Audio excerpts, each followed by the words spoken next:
आजच्या व्हिडिओमध्ये आपण पाहणार आहोत रानभाजी शेवल्याची रेसिपी। शेवला हा पावसाळ्याच्या सुरुवातीला मान रानावर शेताच्या बांधावर उगवते। या भाजीमध्ये खाज असते। भाजी कशी साफ करायची, त्यातील खाज कशी घालवायची याची संपूर्ण माहिती आजच्या व्हिडिओमध्ये आहे। जर ही भाजी योग्य पद्धतीने साफ केली नाही आणि भाजीमधील खाज निघाली नाही तर आपल्या तोंडाला आणि घशाला खाज येते। म्हणून हा व्हिडिओ पूर्ण पहा आणि चॅनलला सबस्क्राइब केले नसेल तर सबस्क्राइब सुद्धा करा। नमस्कार मंडळी, आपल्या सर्वांचे या चॅनलमध्ये स्वागत आहे। 2 दिवसांपूर्वी चिवड्यांची कालवणी हे रेसिपीचा व्हिडिओ आपण अपलोड केलेला, त्याला तुम्ही खूप छान प्रतिसाद दिला, त्याबद्दल धन्यवाद। आज आपण पाहणार आहोत रानभाजी शेवला या भाजीची संपूर्ण रेसिपी।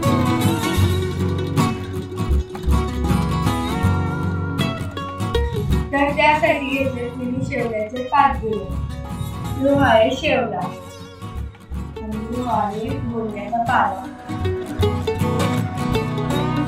तर या बोंड्याच्या पाल्याचा काय उपयोग असतो तर आपण पुढे पाहणारच आहोत। शेवग्याची भाजी कशी साफ करायची ते आपण आता पाहूया।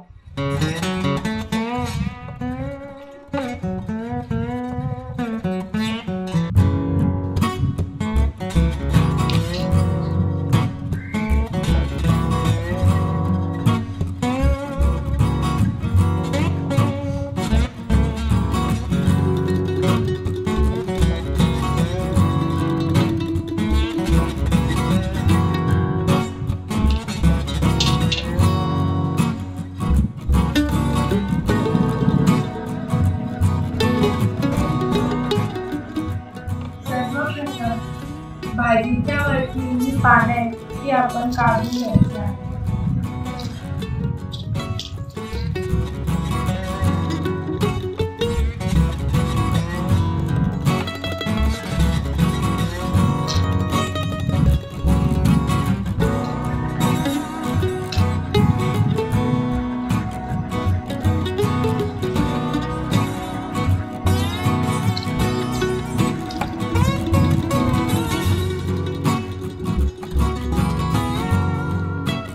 सर्व पाणी काढून झाल्यावर अशा प्रकारे कोंब असते ही झाली सुक्या शेवल्याची भाजी।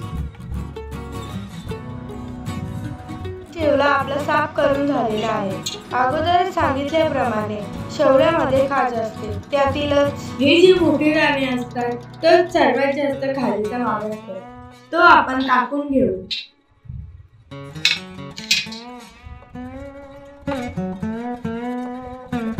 अशाच प्रकारे सर्व शेवला आपण साफ करून घेऊ।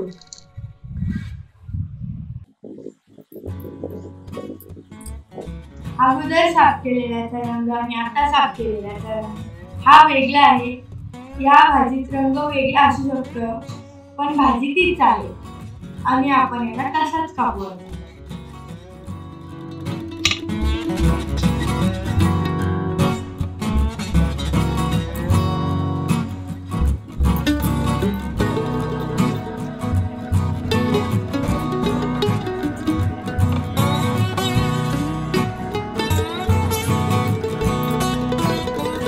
भाजी साफ करून झाल्यावर भाजीचे अशा प्रकारे छोटे छोटे तुकडे करून घेऊ।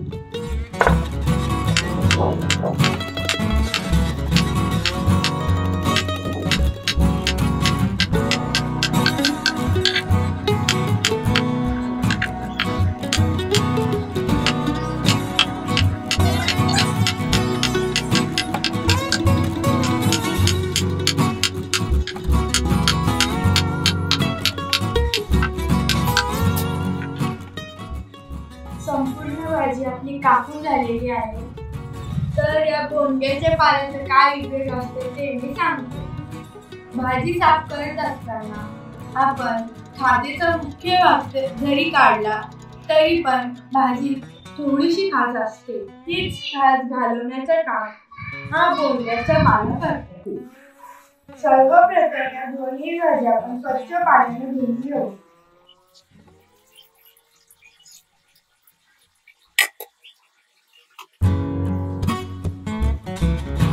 झाल्यावर दोन्ही भाज्या भाज्या आपण उकडण्यासाठी पातेल्यामध्ये ठेवतो.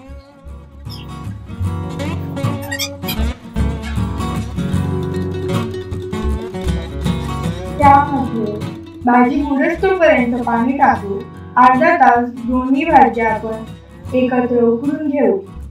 यालाच आम्ही भाजी उमळणे बोलतो.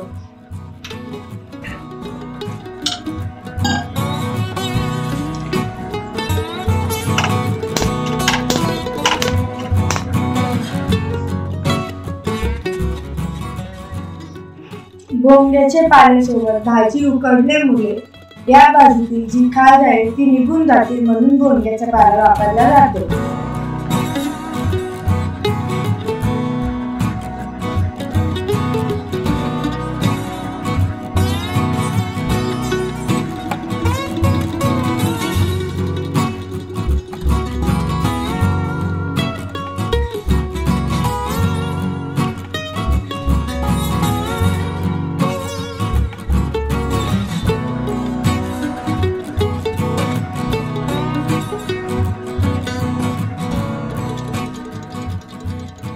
अर्ध्या तासानंतर आपली शेवला उमळून भाजी बनवण्यासाठी तयार झालेली आहे. या भाजीची तुम्ही आमटी, सुकी चटणी, डाळी बरोबर किंवा तुमच्या वेगळ्या पद्धतीमध्ये सुद्धा वापरू शकता. कारण ही भाजी साफ करणे आणि उमळणे हेच महत्त्वाचे असते. त्यानंतर तुम्ही या भाजीला कशाही प्रकारे बनवू शकता. तर या भाजीची मी सुकी चटणी बनवणार. तर त्यासाठी लागणारे साहित्य पाहूया. तेल, गरम मसाला, लसूण मिरची कोथिंबीरची पेस्ट, हळद, राई, जिरा, 2 कांदे आणि मीठ. आपण कांदा बारीक चिरून घेऊ.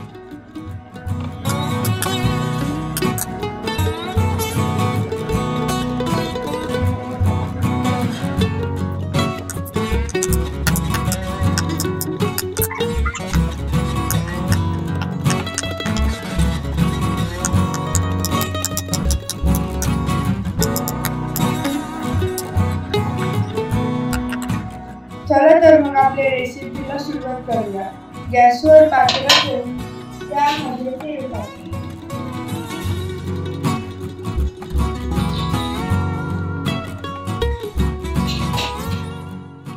तेल गरम झाल्यानंतर त्यामध्ये आपण राई आणि जिरं टाकून तडतडून घेऊ.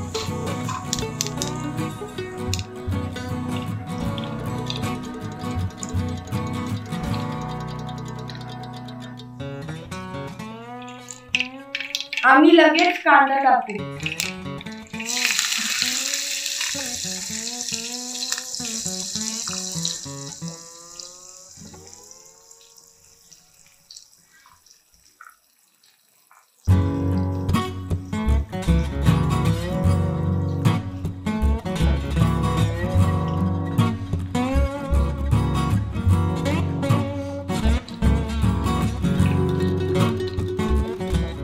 आता आपला कांदा लालसर झालेला आहे. त्यामध्ये आपण मसाले टाकून घेऊ. हळद,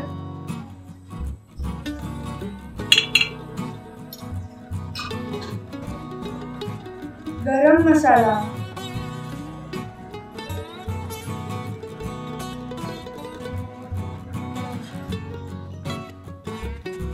लसूण मिरची कोथिंबीरची पेस्ट,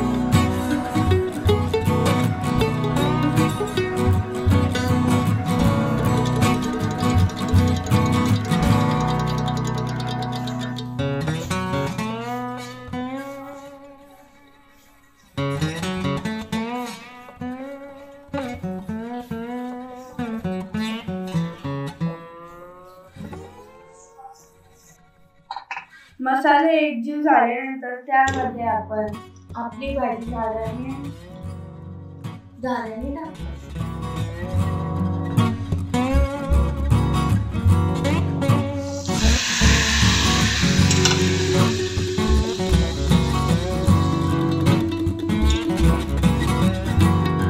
या भाजीमध्ये आम्ही गोंग्याचा पाला तसाच ठेवलेला आहे.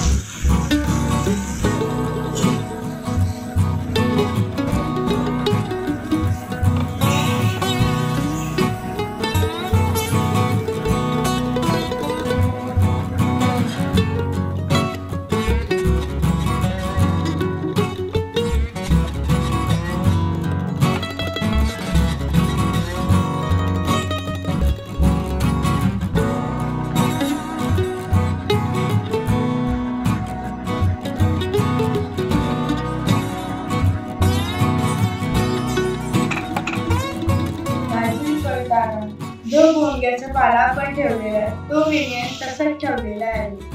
जर तुम्हाला नसेल आवडत तर तुम्ही थोडं काढू पण शकता. भाजी आपण अगोदरच उकडल्यामुळे या ठिकाणी आपल्याला जास्त वेळ शिजवायची गरज लागत नाही.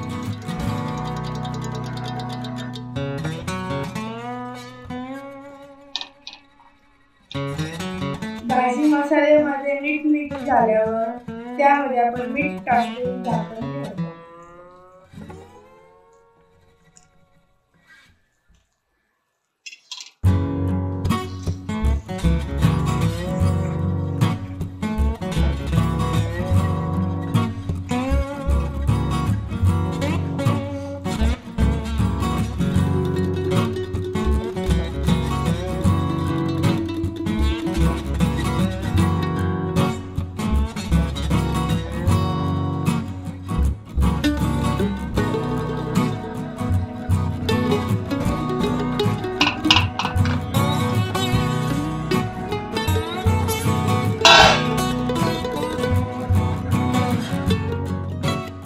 ही रेसिपी जर तुम्हाला आवडली असेल तर घरी नक्कीच ट्राय करा.